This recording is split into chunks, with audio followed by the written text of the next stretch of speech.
Assalomu alaykum, hurmatli yurtdoshlar, aziz yoshlar. Bugungi brifingimiz O'zbekiston Respublikasi Innovatsion rivojlanish vazirligi tomonidan e'lon qilingan iqtidorli yoshlarni qo'llab-quvvatlashga qaratilgan bo'lajak olim tanloviga bag'ishlanadi. 2021-yil yoshlarni qo'llab-quvvatlash va aholi salomatligini mustahkamlash yili davlat dasturida iqtidorli yoshlar o'rtasida akademik harakatchanlik dasturi va bo'lajak olim tanlovi uchun 50 milliard so'm pul ajratildi. Mazkur tanlovning tashkil etilishi mamlakatimizning ijtimoiy iqtisodiy rivojlanishi va milliy xavfsizlikni ta'minlashda yoshlarning ilmiy salohiyatini, ijodkorlik va tadbirkorlik ko'nikmalarini qo'llab-quvvatlash naqadar muhim ekanini namoyon etadi.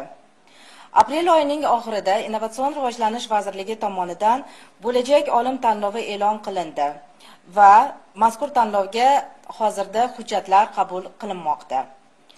Mazkur tanlov 3 yo'nalishda loyihalar bo'yicha arizalar qabul qilinadi. Bular ilmiy g'oyalar, startap loyihalar va ilmiy loyihalardir. Ayni kunlarda ikkita yo'nalish bo'yicha, ya'ni ilmiy g'oyalar va startap loyihalarga arizalar qabul qilinmoqda. Tanlovda ilmiy darajasi, unvoni, mansabi va ish joyidan qat'iy nazar 40 yoshgacha bo'lgan O'zbekiston Respublikasi fuqarolari ishtirok etishlari mumkin.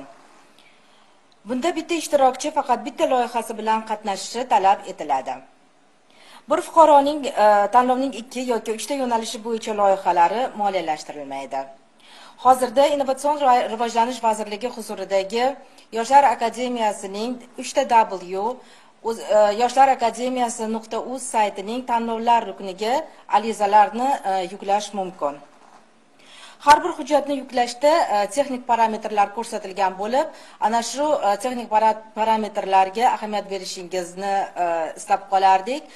Deylik, masalan, pasport nusxasi PDF formatda joylash kerak bo'lsa, albatta ana shu PDF formatda joylashingiz talab etiladi.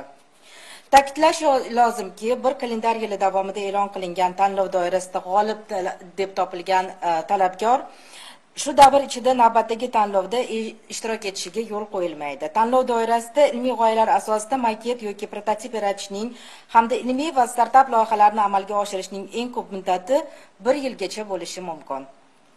Tanlov doirasida kelib tushadigan ilmiy g'oyalar, ilmiy va startap loyihalarini turli vazirlik, idoralar, oliy ta'lim va ilmiy muassasalar, xususiy sektor vakillaridan iborat tanlov komissiyasi ko'rib chiqadi. Bunda zarur hollarda tor ixtisoslashuvdagi mutaxassislarni, jumladan ishlab chiqarish, korxona va tashkilotlar mutaxassislarini qo'shimcha ravishda ilmiy g'oya va ilmiy startap loyihalarini ko'rib chiqish jarayoniga jalb etish mumkin. Endi bevosita tanlov yo'nalishlari haqida gapiramiz. Ilmiy g'oyalar tanlovi. Bu tanlovda fan taraqqiyotining samarasi, ilmiy kashfiyotlarning natijasi sifatida paydo bo'ladigan turli fan sohalarining asosiy tamoyillari ustuvor qoidalari asosida ishlab chiqarilgan loyihalar qabul qilinadi. Ilmiy g'oyalar bo'yicha arizalar belgilangan muddatlar va shartlarga muvofiq 2 bosqichda o'tkaziladi. Birinchi bosqichda kiritilgan ilmiy g'oyalar to'liq taqdim etilganligi va rasmiylashtirilgani Yoshlar akademiyasi tomonidan ko'rib chiqiladi. Ikkinchi bosqichda talabgorlar o'z ilmiy g'oyalarini tanlov komissiyasi oldida taqdimotini o'tkazadilar. Taqdimot himoyasida talabgorlar ilmiy g'oyani qisqa, lo'nda va asoslangan holda ochib berishi hamda puxta tayyorgarlik ko'rgan holda ishtirok etishlari talab etiladi. Bir talabgorga ilmiy g'oyani amalga oshirish uchun talab qilinadigan mablag'larning umumiy hajmi bazaviy hisoblash miqdorining 400 baravaridan oshmasligi lozim. Tanlov doirasida ilmiy g'oyalar bo'yicha takliflar joriy yilning 20-iyun kuni soat 18:00 ga qadar qabul qilinadi. Startap loyihalar.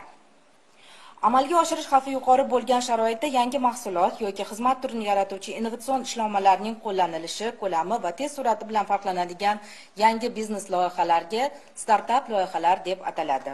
Startap loyihalarini amalga oshirish maqsadida 20% dan kam bo'lmagan miqdorda pul yoki moddiy qiymat ko'rinishida qo'shimcha moliyalashtirish bo'yicha sherik mavjud bo'lgan taqdirda kollegial organning tegishli qarori bilan startap loyihaga moliyalashtirishda ustuvorlik belgilanishi mumkin. Mazkur tanlov g'oliblariga ajratilgan mablag'lar ilmiy izlanishlar olib borishga, shuningdek, ish haqidan tashqari umumiy mablag'ning kamida 40% ilmiy asbob-uskunalar, xom ashyolar hamda boshqa zarur materiallarni xarid qilish va natijada yuqori qiymatga ega tijorat qilish imkoniyatiga ega bo'lgan yangi mahsulot va xizmatlarni ishlab chiqarishni ta'minlashga yo'naltirilishi lozim. Bir talabgorga startap loyihani amalga oshirish uchun talab qilinadigan mablag'larning umumiy hajmi bazaviy hisoblash miqdorining 3000 baravaridan oshmasligi lozim. Tanlov doirasida startap loyihalar bo'yicha takliflar joriy yilning 31-may soat 18:00 gacha qabul qilinishi belgilangan.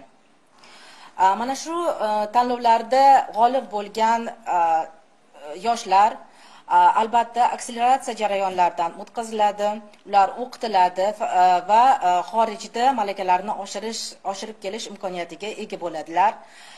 Loyihalar pishiq, puxta va foyda keltirishiga ishonch hosil qilingandan keyin shu loyihalar moliyalashtiriladi.